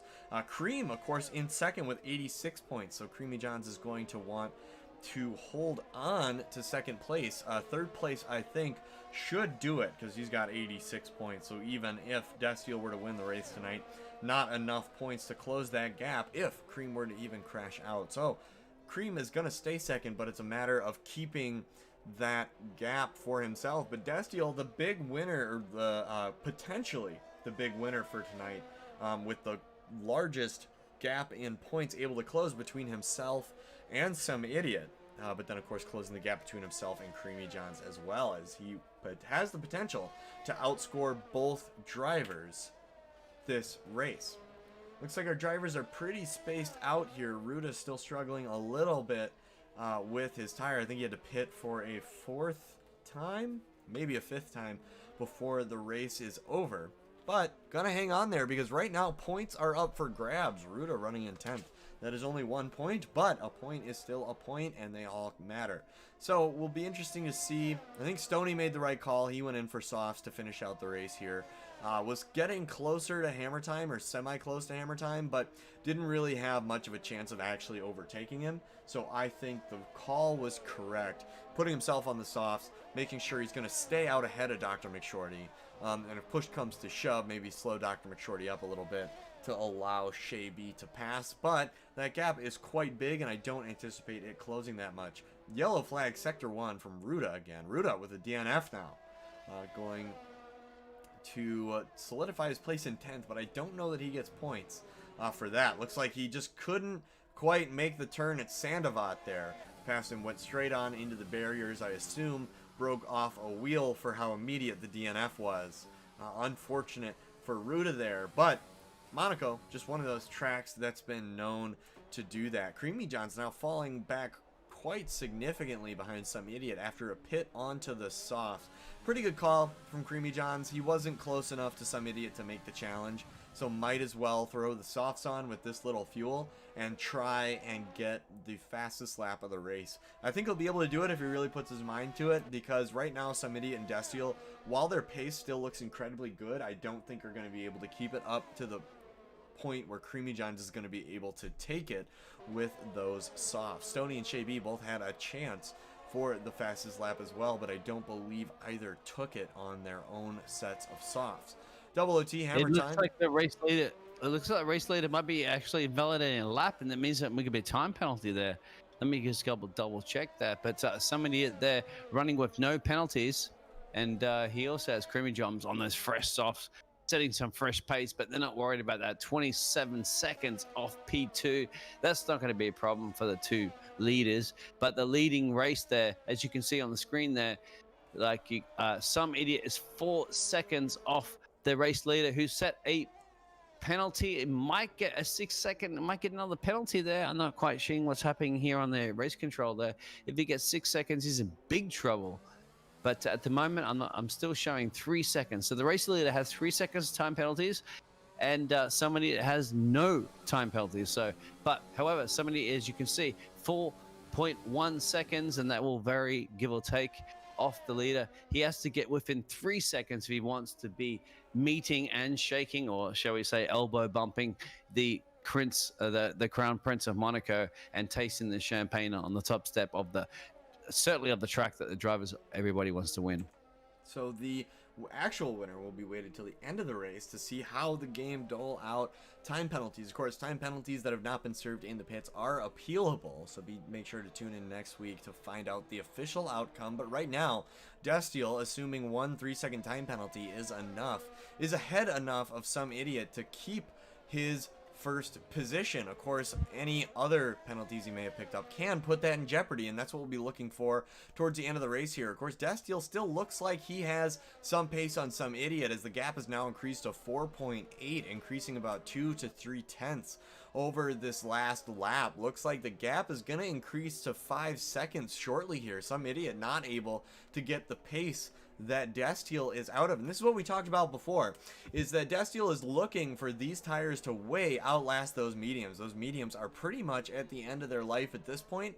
Now Destiel lapping faster. This is the point in the race where if some idiot didn't get held up, we would be looking for Destiel to pass some idiot. So the tables would be turned in that event. But alas, here we are. Destiel 4.9 seconds now, full 5 ahead of some idiot. You definitely call it there as well. I actually think that was a Mercedes strategy there as well, to kind of lower and increase and save the fuel and save the energy, kind of bring somebody into play so somebody thinks that he can see the Mercedes up ahead, so he starts accelerating, starts turning the engine modes up and starts chewing through those tires. However, that's the strategy from the McLaren team, Mercedes team, shall we say. They're like, okay, so bring him into play, almost like, you know, you're a predator and you're being catched by somebody, and then make them just chew through those tires, because remember that our leader is on the hard compound tires and second place is on the medium compound tires. Both have same distance there, 27, 26 laps, but we all know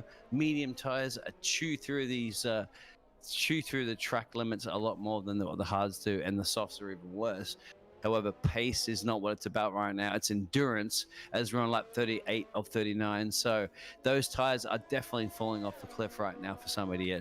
And that is a strategy play that's worked very, very well for our leader, because now somebody is dropping a second a lap. There's nothing he's going to be able to do. Even if he needs to make up at least 3 seconds to leader, and now he's dropping 6 seconds off leader.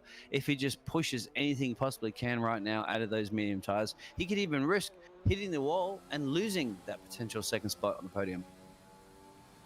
Absolutely, and that's not something he wants to do at this point. So I think it is keeping his head down and finishing out this last lap here. Let's go ahead and ride along with Destiel as he finishes out our Monaco Grand Prix here.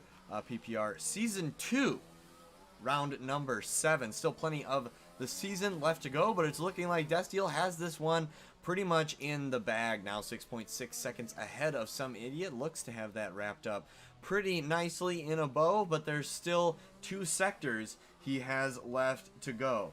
So on to the tunnel section here, keeping his tires firmly planted on the ground. Destiel looking much more calm, cool, and collected now that he doesn't have some idiot knocking on the back door.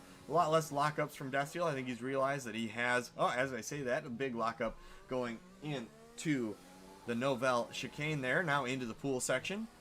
Handles that left-hander quite nicely. Back-to-back high-speed chicanes here into that braking zone. Down into Rastcast. Ooh, big lockup there, but Destiel doesn't really care as long as it doesn't lose him 3 whole seconds to the car behind. He's gonna come out of that just fine. Celebrating as he comes across the line. Destiel wins at the Monaco Grand Prix. Congratulations to Destiel. Some idiot looks like he's coming across the finish line, picks up 3 seconds, now only 4.2 seconds behind, but keeps him second. Creamy John's in third, has quite a bit of track left to go. Double OT not going to be able to catch him by the end of the race. Creamy John's rounding the last corner here, going through the DRS. Red Hornet picks up a 3-second time penalty at the end, just for good measure. Creamy John's crosses the line, 21 seconds behind some idiot. Double OT going through, finishing the swimming pool section as well, down to Rastcast here. Coming around the last few corners. He's done well to keep that 4th place position after a very, very risky overtake on Rogue. Rogue, of course, later crashing out of the session. Very unfortunate for him. Would have loved to see what he could do on those soft tires. He waited so long to get those tires. Looks like Hammer Time will be taking home the fastest lap position with a 1:11.1. Just a little bit faster than a lap Creamy Johns was able to take, but there you have it, ladies and gentlemen. Double OT there, finishing 4th. Driver of the day here coming up, Dr. McShorty in the Renault. Driver of the day, game deciding for us. Nice, takes the pressure off this season. There we go. We've got Destiel at the top of the podium. Congratulations, a very nicely driven podium race win, even for him. Very nice drive from some idiot as well. Unfortunate incident with a back marker for him puts him in second. But then Creamy John's happy to be on the podium for yet another time this season. Loving to see the McLaren up on the podium this consistently, and raking in as many points as they possibly can. So your finishing order is Destiel in first, Some Idiot in second, Creamy John's third, Double OT fourth, Hammer Time in fifth, Stony sixth, Dr. McShorty seventh, Shay B, Red Hornet, Ruda 8th, 9th, and 10th. But Ruda, of course, having a DNF plus 24 seconds worth of time penalties for him. Rogan Nick, both with DNFs as well. Good And race Dr. from our drivers. Mashorty there. So sorry, cut you off there. Dr. Mashorty there, P7. You can see the Renault driver. He gets the FedEx driver penalty award for getting the most penalties. 15 seconds there for Dr. McShorty. Congratulations. You do pick up some points in the championships. You also pick up the FedEx driver penalty award of the day. So hold that up proud as well. It's one we should start keeping track of. See who gets the most penalties throughout the season. But yeah, very good race from our drivers here. As you can see, only 2 without any penalties, and that's Some Idiot and Hammer Time coming in 2nd and 5th respectively. So a very nice drive from them, able to keep it off, or keep all of their laps, or a lot of their laps, legal and within the white line. So it looks like we've got a couple of our racers lining up in the interview room, ready to tell us about their race today. Biggles, you want to join us over in the waiting room? Is it champagne? Of course, there's always champagne. I'm there. in the I'm there. waiting room. I'll be there in a second. No problems. All right, the we'll see you kid, over there. that's the magic word. Welcome to our drivers here. We've got Destiel, Some Idiot, and Cream all in the interview room at the moment. Congratulations, Destiel, on the fantastic race win today. Yeah, I was got to say it's a pretty lucky win, as with that incident with Some Idiot and Nick, I was able to take the lead and keep Some Idiot behind. And at the last stint, I knew the tires weren't gonna make it, like the medium tires, so I pushed all the way to get that gap so that my penalties won't affect my race. So the plan was, so it looked like Some Idiot got held up. So the plan, I imagine, was to come up behind Some Idiot on those hards and try and outpace him at the end of the race. Were you worried with that strategy originally pitting onto the hards? No, because I didn't know that the mediums were able to go to the end, so I put it on hards and just tried to I aimed for second place, trying to keep Cream behind. But after the incident, I was like, all right, I need to keep Some Idiot behind me until the very last stint so I can push. So. Did you, my question there was to you, so was there any race tactics? Because to me, you knew the medium, obviously the hards could run to the end. You're a race driver, you know that. You might say, I'm not quite sure if it can or it can't, but I know you can. So let's be realistic. But do you obviously were aware that the driver behind you was in the medium tire compound, and he also boxed at the same time you did, or a lap after, let's say lap 10, lap 11. So I think you boxed on lap 9, he boxed on lap 10. And if he was to take those mediums in the end, they would fall off towards the end of the cliff. And you knew you would have race position as well. It's one thing to get close to somebody in Monaco. It's another thing to overtake. Do you think was your strategy, and be honest, to slow him down a little bit and make him try to wear those tires out to get past you? Or you didn't think about that? Well, I didn't think about it since at the first stint, I was like equal pace with Cream behind. So didn't really expect to held up anybody, just run my own race. But you were a little slower. I mean, I have you can't pull the Biggles. I have all the analytical information here. It seems to me that your pace was, let's have a look at here. We go back to lap 20, 29, 30, 31. There was some close battles there. And you were running in the 112s. And all of a sudden, towards the end of the race, you started slowing down a little bit as you were not under pressure so much. So you certainly had... Because at the end of the race, it was Some Idiot behind me. So I tried to wear his tires down. Yeah, as you said. You did? Okay. Yeah. So. Yeah, good call. Obviously...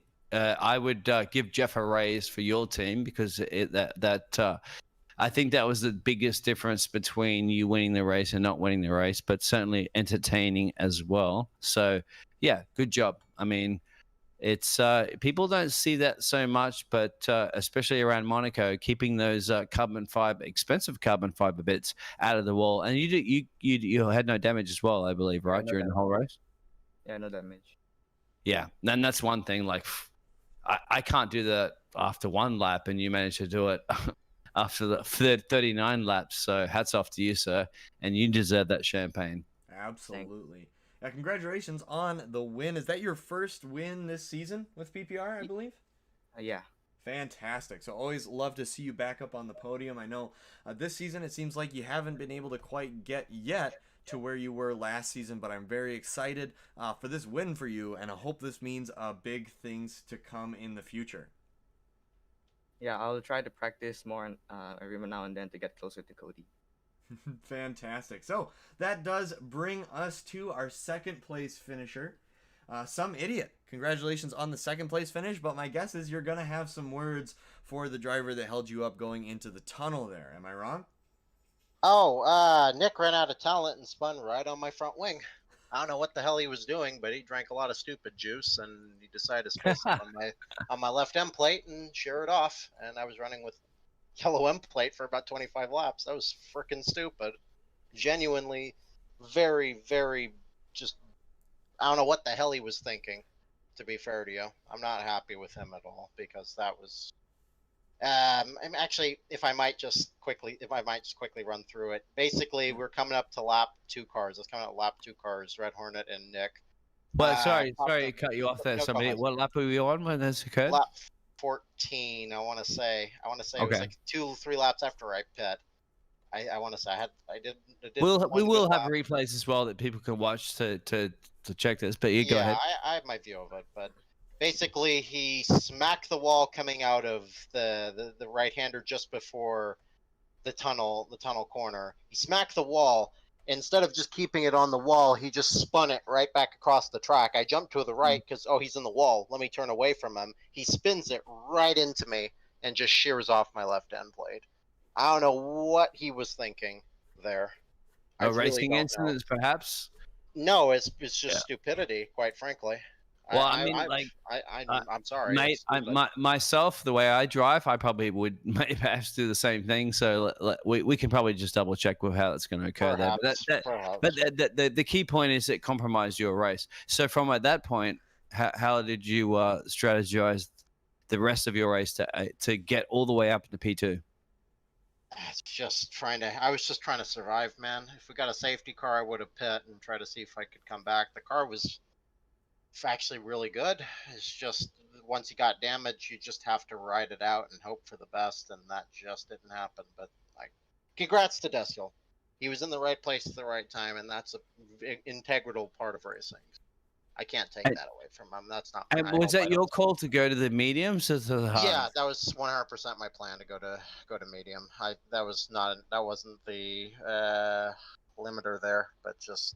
It just sucks. It sucks. And obviously, exiting the box, did you know that the leader had the hard tire compound and you had the medium? I saw that. I was surprised I saw hards, but after listening to what Deciel was saying, it made sense. I mean, it put him in the right place there he need to be. He avoided the what happened there coming before tunnel. So I mean, there's some forward thinking in that.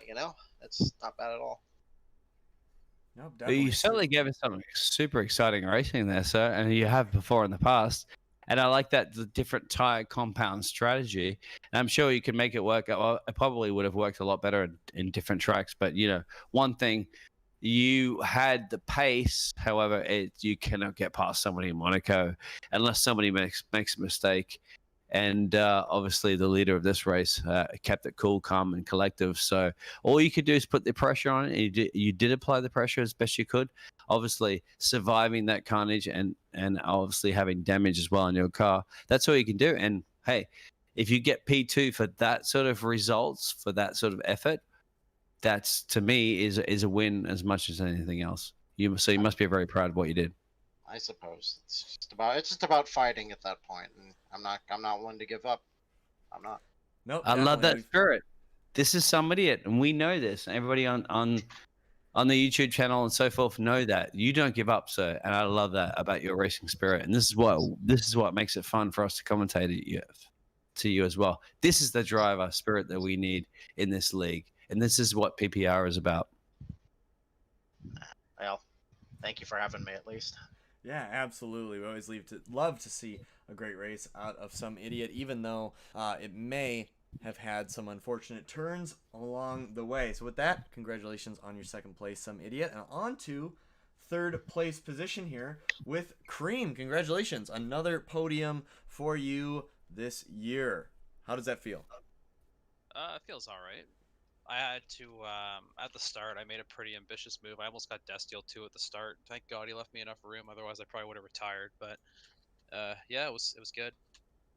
Yeah, it looked like you had a chance to get in the mix after some idiot's unfortunate holdup there. It looks like he was kind of brought within a few seconds of you there. Were you ever hopeful that you were able to be making that pass, or was the last pit stop onto the softs always the plan? No, there was no chance I was getting by them, whatever happened. And I actually pitted to the softs because I got wing damage on like lap 30, I think. So I wasn't planning on going for fastest lap.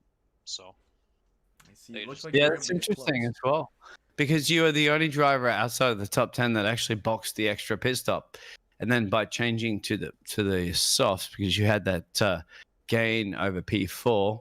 You also had the fastest first sector, almost the fastest time. You were very, very close. That lap 35 almost gave you that bonus point. However, you just slipped out a little bit on that one. But you had the pace so much towards the end. You're breaking 111s easily on those soft tire compounds. But as you said, you're lap 32 when you boxed from those mediums and you went to the softs, whereas the 2 leaders ahead of you didn't have to pit again. So not only, and then also the driver behind you in P4 did not box as well. So you're the only driver essentially that finished on the podium that had the extra pit stop. So, and the extra pit stop around Monaco is 22 seconds. So imagine the pace you would have had if you didn't have to box.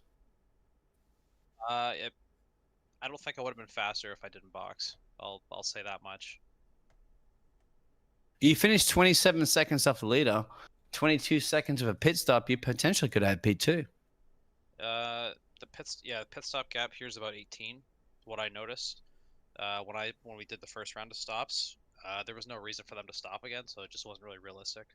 So that's fair, because I guess you couldn't. So you needed that extra downforce from the front wing during that last pit stop. Otherwise, you don't think you would have even made the lap times that you did. Well, obviously, I mean the lap times that you did after on the softs.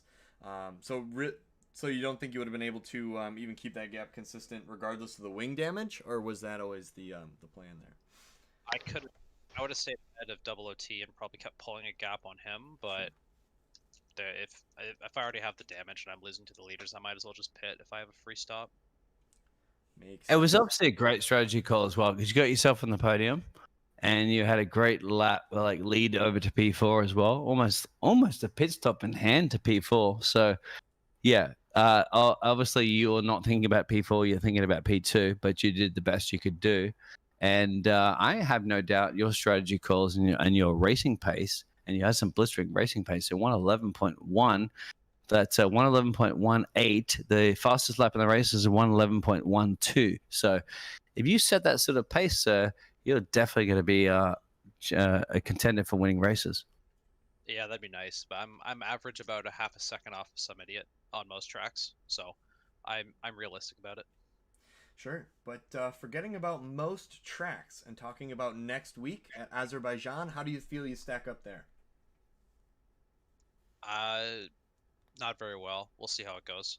I can keep it out of the wall, but that might come at a cost of some lap time. We'll see what happens. It might, but that is the first step, keeping it out of the wall. Otherwise, you'll never be fast if you course crash and keep losing the downforce on that wing and potentially lose an axle. But so I wish you the best of luck next week in Azerbaijan. Keep the wheels on the car and keep the wing on the front. And don't run into Biggles in the pit lane. I know the rumor is you get a bonus point if you run over me in the pit lane, but that's not correct. That's not correct, by the way. So that's just a rumor. Okay, so don't try to hit me. Okay, I'm just trying to cross the pit lane to go into hospitality rooms to get some extra Champagne or so forth. But yeah, what a fantastic rate, right, Kermit? Absolutely. Thank you, everyone, for driving. Thank you very much to our top three. Got Destiel, Some Idiot, and Creamy John. Thanks for joining us in the interview booth. We'll talk to you next week. All right, thank you for having us. Good. Yeah. All right, good night. Bye-bye. All right, Biggles, fantastic race tonight. Thank you very much for joining me in the booth. That, ladies and gentlemen, is the closer to race number 7 of 22 this season, Monaco. Don't forget, we've got more Monaco coming this week.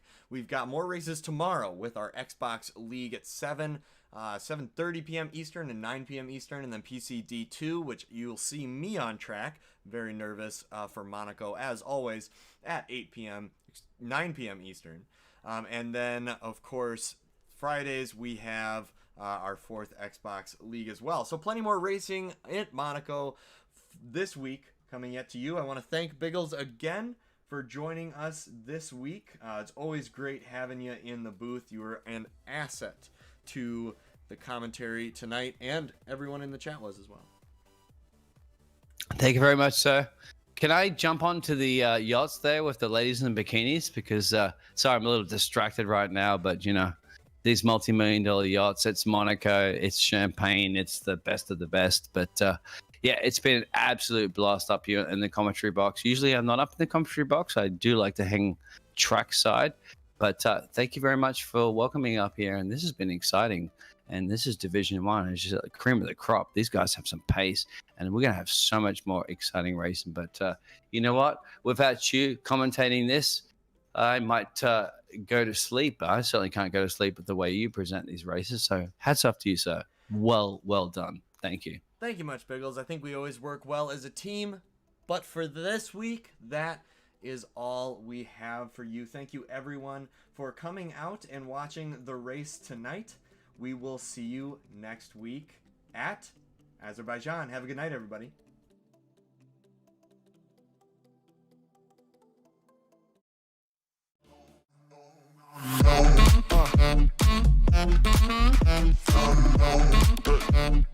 Destination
unknown.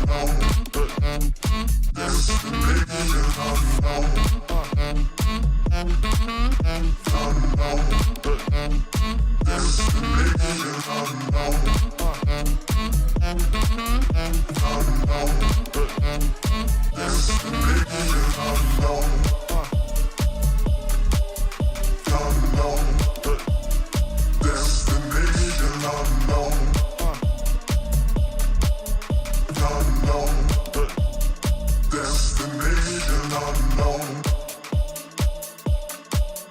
Unknown. Destination unknown.